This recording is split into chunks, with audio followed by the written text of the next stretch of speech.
All right, guys, we're in Road to Disunion here, chapter 18. Really, what we're looking at, right, is explaining the political causes of the Civil War, right? That's really what we're looking at here. In this chapter, right, we're really looking at the expanded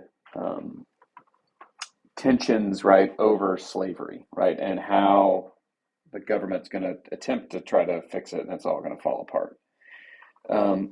With this, right, we'll see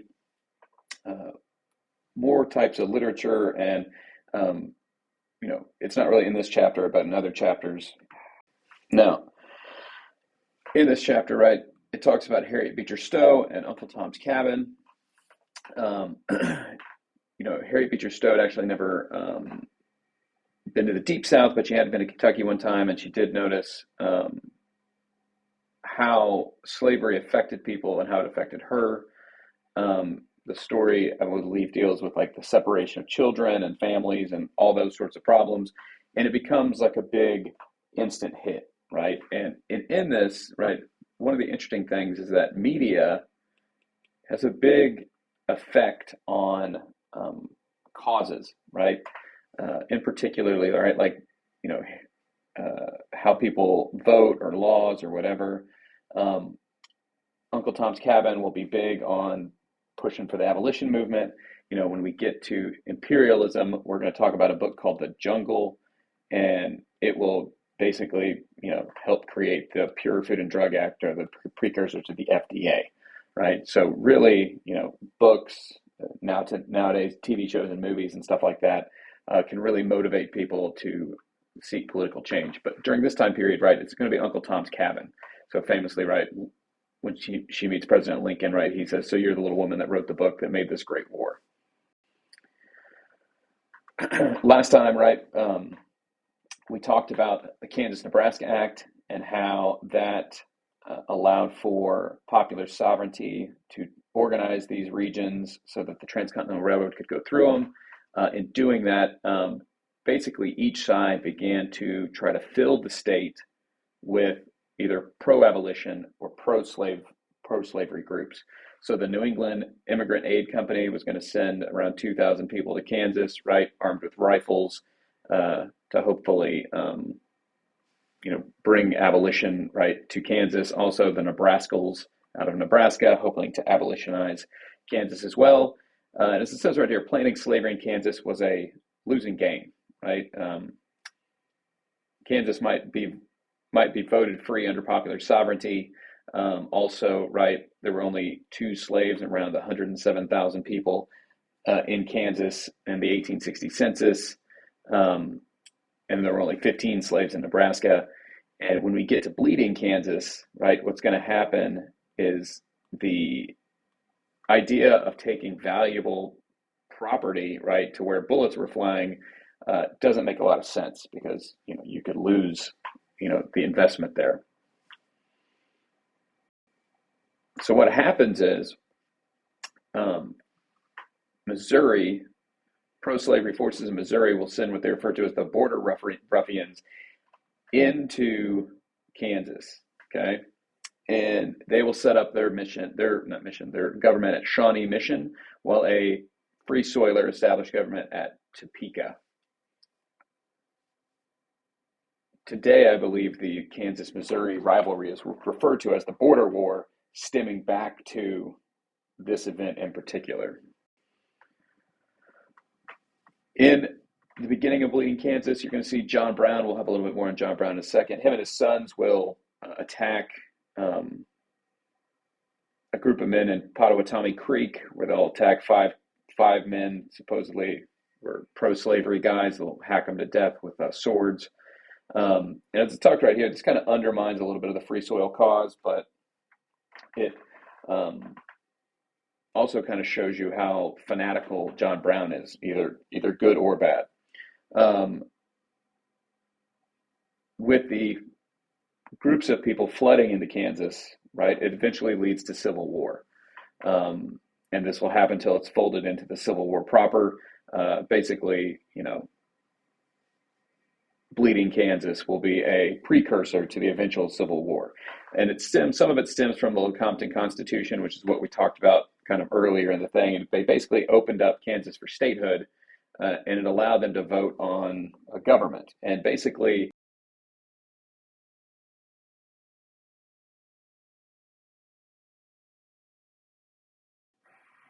sorry about that, I muted myself on accident. So the Lecompton Constitution basically allowed people to vote for statehood. And in doing that, there was no way to vote where you couldn't vote against slavery. So slavery was either like, slavery this way or slavery that way. There was no way to vote without slavery.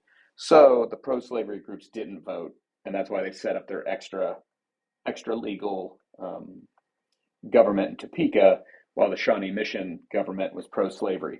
And to make matters worse, Franklin Pierce will actually recognize the pro-slavery government, right? That's going to make more problems. Other issues, right? In the in the Senate, in response to Bleeding Kansas, Charles Sumner of Massachusetts get up and give a speech called "The Crime Against Kansas," and in it, it talks about how he will insultingly refer to South Carolina and its Senator Andrew Butler. In the speech, Sumner actually uses a lot of sexual innuendo and discusses kind of like South Carolina as having a mistress, and that mistress is slavery. And this will be too much for Brooks and his sort of honor to take. So in May 22nd, 1856, he will approach Sumner in the chamber and beat him with an 11-ounce cane. What's going to happen is, right, Brooks will have to leave the Senate for a while and recuperate, and I believe he's never quite the same again, but I don't believe he dies from his injuries. The House didn't have enough votes to expel Brooks, but he does resign. He gets reelected pretty quickly. Famously, right, Massachusetts left his seat open for 3.5 years so he could retake it when it was time. The people in South Carolina were super excited with Brooks. They actually mailed him canes with a little tag on them that would say "Hit him one time for us" and stuff like that. So it shows you yet again kind of how crazy the country was and how far it had come, what it had come to, right, over the discussion on slavery. Here's a famous etching or drawing of Brooks hitting Sumner. And that takes us to the election of 1856, which I will let Mr. Beat here tell us about. Oh, maybe not. Mr. Beat presents Presidential Elections in American History. The 18th presidential election in American history took place on November 4th, 1856. Franklin Pierce had a pretty rough time over the previous 4 years and now struggled to get his own party's renomination. At the Democratic Party's convention, 4 main candidates were in the running: Pierce, James Buchanan, Little Giant himself, Stephen Douglas, and the beautiful Lewis Cass. It was a tight race between 4 well-established and qualified candidates. In the end, Buchanan won the nomination. His running mate was John C. Breckinridge, a former U.S. representative from Kentucky. By this time, the Whig Party had mostly collapsed. Most former Whigs had joined either the Know Nothing Party or a brand new political party called the Republican Party. The Republican Party was formed in 1854 to oppose the extremely controversial Kansas-Nebraska Act. At the first Republican National Convention in June of 1856, they met to approve an anti-slavery platform, an end to polygamy in Mormon settlements, and federal aid for a transcontinental railroad. Their nominee for president was John C. Fremont, a former senator from California, although Supreme Court Justice John McLean from Ohio was in the running. Fremont's running mate was William L. Dayton, a former senator from New Jersey. the American Party, formerly the Native American Party, and nicknamed the Know Nothing Party, by this time had gained much support for their nativist platform. Nativism is the policy of protecting the interests of native citizens against foreigners. And the American Party mostly targeted Irish Catholics, who they complained were hurting the country. Even though former President Millard Fillmore was not a member of the American Party, nor was he a nativist, and he never attended an American Party function, the party nominated him to be president anyway. He was actually out of the country at the time of the nomination and had not been consulted beforehand. Still, he just sort of went with it. The Know Nothings nominated Andrew Jackson Donaldson, the nephew of Andrew Jackson.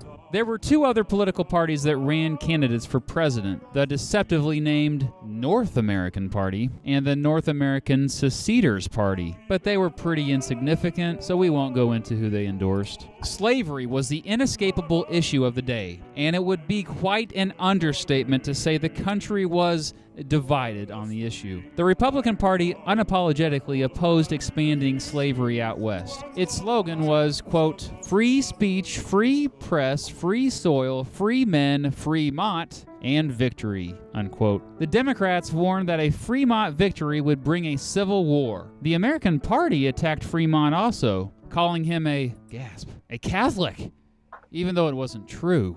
Oh, man. The fact is, despite their xenophobia, the American Party attracted many who were scared at how divided the country had become. Their candidate, Fillmore, at least promised a return to unity. And here are the results.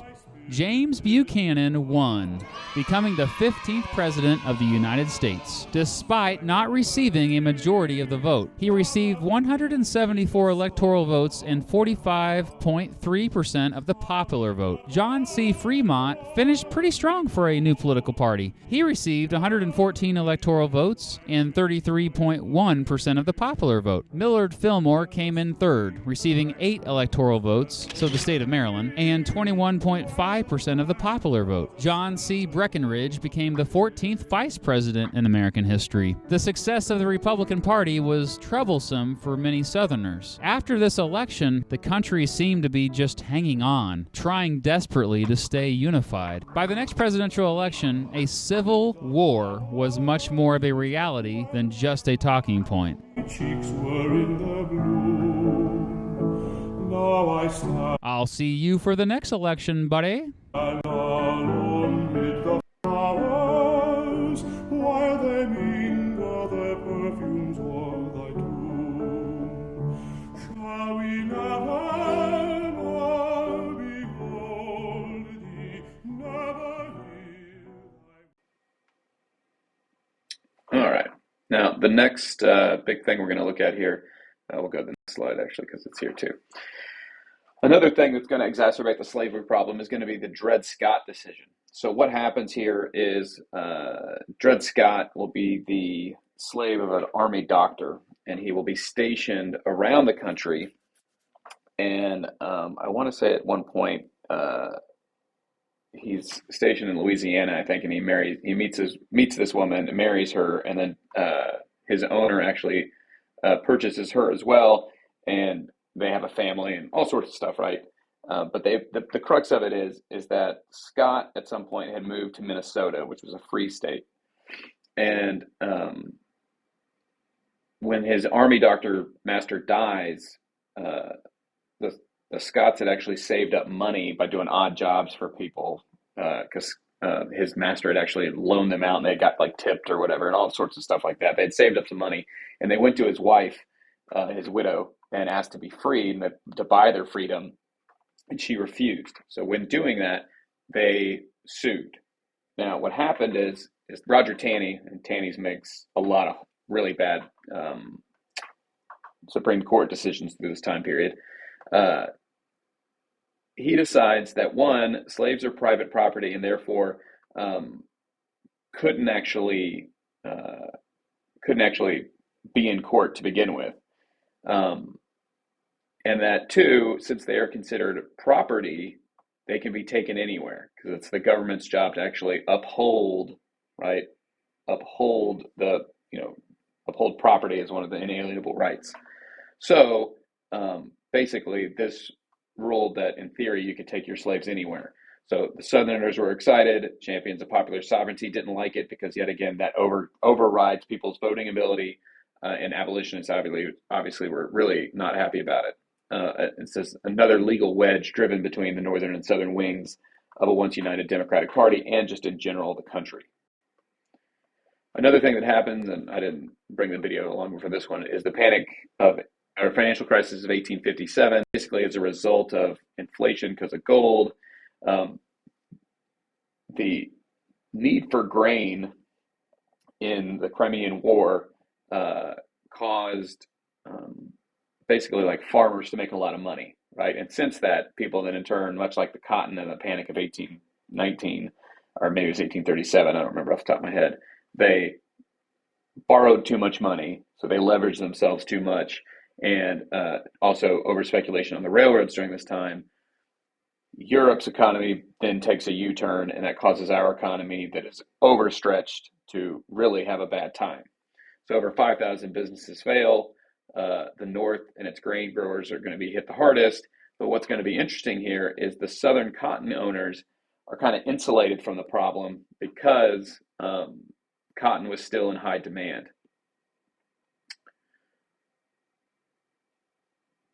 Another thing that happens here is there's a call for a higher tariff, yet again, to sort of like get the Northerners back on their feet, but the South pushes for a lower tariff.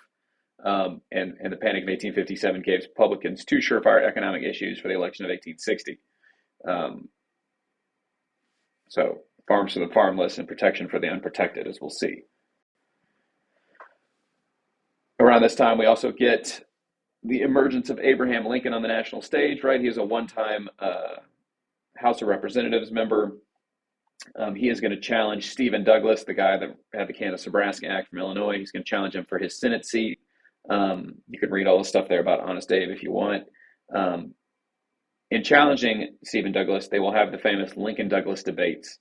One of the things that happens in this is Lincoln tries to corner Douglas into picking a side between popular sovereignty or the Supreme Court decision. So popular sovereignty meaning people are allowed to vote, or the Supreme Court saying slavery can be anywhere. And Douglas goes along with what he refers to as the Freeport Doctrine. The Freeport Doctrine basically is that it's really a non-answer, but it basically means that like if a community wants slavery, then they can have slavery. If they don't want slavery, then they can make laws that like limit slavery. Obviously, that doesn't really work that way. But the problem is this will, all those Southerners that we talked about earlier, this will make them feel like he's turning on them, right? So basically, the Democrats have a brewing problem between the Northern Democrats and the Southern Democrats. Today we're looking at the raid at Harper's Ferry. So now we're going to look at Harper's Ferry and John Brown. Hello, welcome to the Daily Bell Ringer. Please don't forget to subscribe and take a look at the questions down in the description. Also, I'd love to see your answers to question number 5 in the comments below. So the raid on Harper's Ferry is the event that really brings the nation to the brink of civil war and really makes one man infamous for eternity. John Brown, sometimes called the Meteor, because he's really that one person. If you could point at one person that really brings the nation to civil war, you could argue that it's John Brown. Remember, Brown was this passionate abolitionist that believed that the only way to get rid of slavery was through violence. And remember, he was in Kansas during the Bleeding Kansas period. He's involved in what's known as the Pottawatomie Massacre, which takes place in May of 1856, where 5 pro-slavery men were killed. Now, since that occurred in 1856, he's been kind of in hiding, formulating his plan for how he's going to eliminate slavery. And his new plan is that he's going to lead a bloody revolution down the eastern coast of the United States, arming slaves and killing all slaveholders in his path. And actually what he planned to do was to establish a new nation. And he actually had written a constitution for this new nation, with the primary principle being no slavery. Now, in order to do this, though, he needed weapons to arm slaves. He also needed an area where he knew that there was a large slave population that could possibly, rise up with him. And so he decides to attack the little town of Harper's Ferry, Virginia. Today it's in West Virginia. But at Harper's Ferry, there were several, plantations nearby with, thousands of slaves. But also there was a federal arsenal there with an estimated 10,000 weapons that John Brown could get his hands on. So Harper's Ferry is right at the confluence of where the Shenandoah and the Potomac rivers come together. And so John Brown planned if he could capture Harper's Ferry, capture the weapons, arm the slaves. He could march south along the river, basically leading this revolution. So for over a year, Brown planned for this attack, and he rented a small house near Harper's Ferry. Him along with, he had about 22 followers, including three of his sons. Now, interestingly, prior to the attack, Brown had had about 1,000 long pikes made back in Kansas, and he had had them shipped out east. The reason he had all these pikes made is he knew that slaves would not be familiar with using firearms or using guns, and he needed something that he could arm them with until he could train them how to use the weapons. So he had all these pikes brought out. But on the night of October 16th, 1859, Brown puts his plan into motion. First, some of his men fan out into the countryside around Harper's Ferry, and they take hostages. Primarily, one big hostage they wanted to get was Lewis Washington, who was the great-grandnephew of George Washington. Now, Brown and his men approached Harper's Ferry, crossing the Potomac River on a railroad bridge. And ironically, the first person to be killed during the raid was Haywood Shepherd, who was a free African-American who happened to be guarding the bridge that night. But from there, Brown and his men attempted to capture the arsenal. At first, things are going well. He thinks that they're going to be able to capture it, but unfortunately for Brown, he was depending on slaves uprising to help him in this revolt, and they just simply don't. Instead, the people of Harper's Ferry surround John Brown, and very quickly, John Brown, the hostages, and his men are all cornered inside this firehouse there on the grounds of the arsenal. By the next morning, word of what's happening reaches Washington, D.C., which isn't that far north of Harper's Ferry, and federal troops are dispatched. The federal troops that are dispatched are under the command of Colonel Robert E. Lee. Of course, that name should have sound familiar. Hopefully, he, of course, goes on to become the primary commander for the Confederacy during the Civil War. But Lee and his troops surround the firehouse, and they begin to negotiate with Brown, and Brown refuses to come out, and so they storm the firehouse. Within 3 minutes, all of Brown's men are captured, killed, or wounded. Actually, in all, 10 of Brown's men are killed, including 2 of his sons, and Brown himself suffers a severe head injury, but he's now a prisoner and is going to be put on trial. So Brown is put on trial by the state of Virginia on charges of treason and murder. And his trial is national news. Now, Brown, he actually defends himself most of the time, defending himself from his stretcher there in the courtroom, but he realizes there's no chance of him being found not guilty. And so instead of trying to defend himself, he puts slavery on trial. And on November 2nd, 1859, he is found guilty of treason and murder and is sentenced to death. On December 2nd, 1859, he's hung for his crime. Among those that are there at the hanging are cadets from the Virginia Military Institute and one of their professors, a guy named Thomas Jackson, who of course goes on to be known as Stonewall Jackson. Also in the crowd was a young actor named John Wilkes Booth. Now, before his death, John Brown had this statement: "I, John Brown, am now quite certain that the crimes of this guilty land will never be purged away but with blood." He basically predicted the coming of the Civil War and how violent and how much blood was going to be required to get rid of slavery. Now, Brown was considered a martyr or a hero by the North, but he's considered to be a villain by the South. So what do you think? John Brown, he was standing for what was right, but at the same time, his methods were maybe not correct. So what do you think about John Brown? Is he a hero or is he a villain? So hopefully you learned something there, and thanks for watching.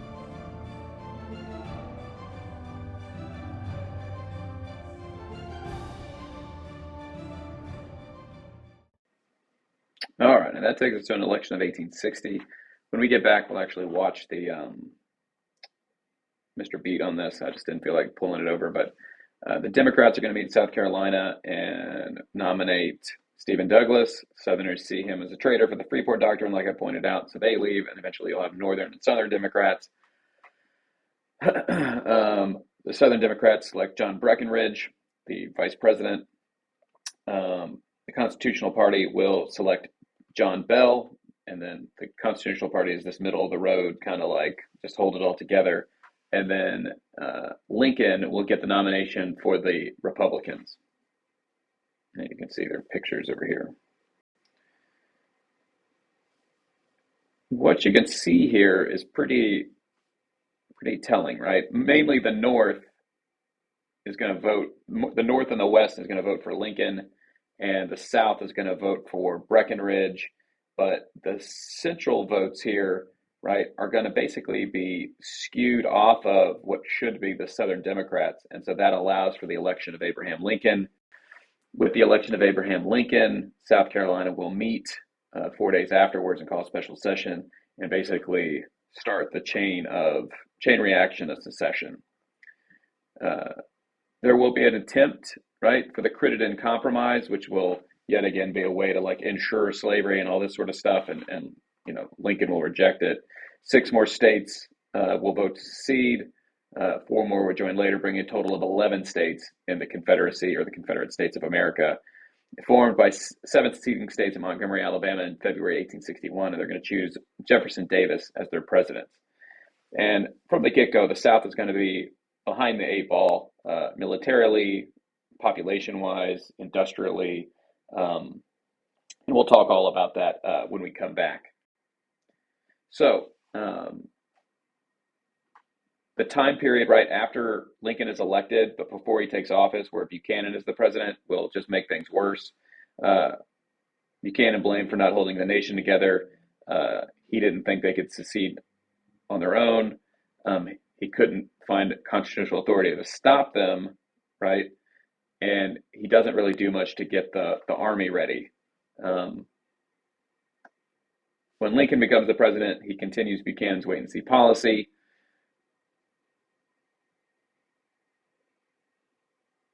And kind of like it says right here, tension for decades between the North with their difference in economies, right? Worldwide impulses for nationalism were fermenting in the South, and the principles of self-determination, the Declaration of Independence, seemed to fit kind of what was going on to the Southerners, all right? Okay, so this brings us to an end of Chapter 18, and when we get back from the Thanksgiving break, we will start the Civil War.